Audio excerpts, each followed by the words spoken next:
Finance Minister Arun Jaitley's comments spark a fresh controversy. He says one small incident of rape in Delhi advertised over the world is enough to cost us millions of dollars in terms of tourism. The rape comment is now sparking a controversy with the opposition questioning the minister. Gateway where the world sees all of us.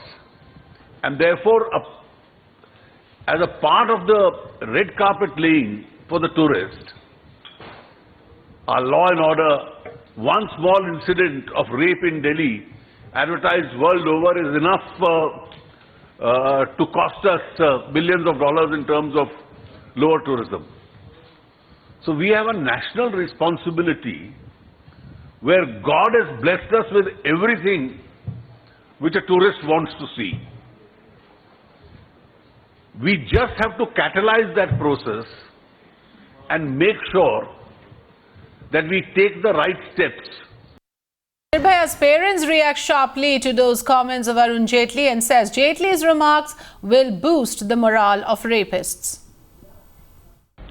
Arun Jaitley ने जो बोला है बहुत गलत बोला है। सबसे पहले तो उन्होंने उन लड़कों को बढ़ावा दे दिया जो इस तरह का काम करते हैं, उनके मनोबल को बढ़ा दिया इन्होंने।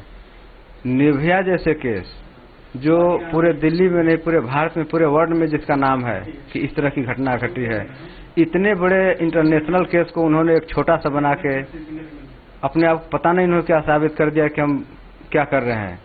लेकिन जहां तक हमारा कहने का मतलब है कि उनको करोड़ों का घाटा नुकसान दिख रहा है कि टूरिस्ट नहीं आ रहे हैं तो इतना नुकसान हो रहा है, तो जिस देश का एक परिवार खत्म हो गया, जिस देश का एक अच्छा नागरिक खत्म हो गया, तो वो क्या देश का नुकसान नहीं है? हमारा नुकसान परिवार का नुकसान हुआ तो क्या देश का नुकसान है? उसको पूरी कर सकते हैं वो?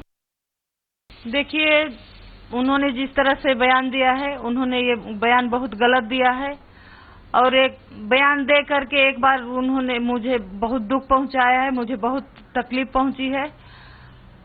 और जिस टाइम उन लोगों को अपने वोट की जरूरत थी तो जगह जगह हर नेता उनके निर्भया का नाम संबोधित करके कि इतनी बड़ी घटना है, ये है वो है, अपना पॉलिटिक्स बनाए। जब सत्ता में बैठ गए कुछ करने के बजाय उन्होंने इस घटना को छोटी बताकर अपनी सोच को छोटी बताया है।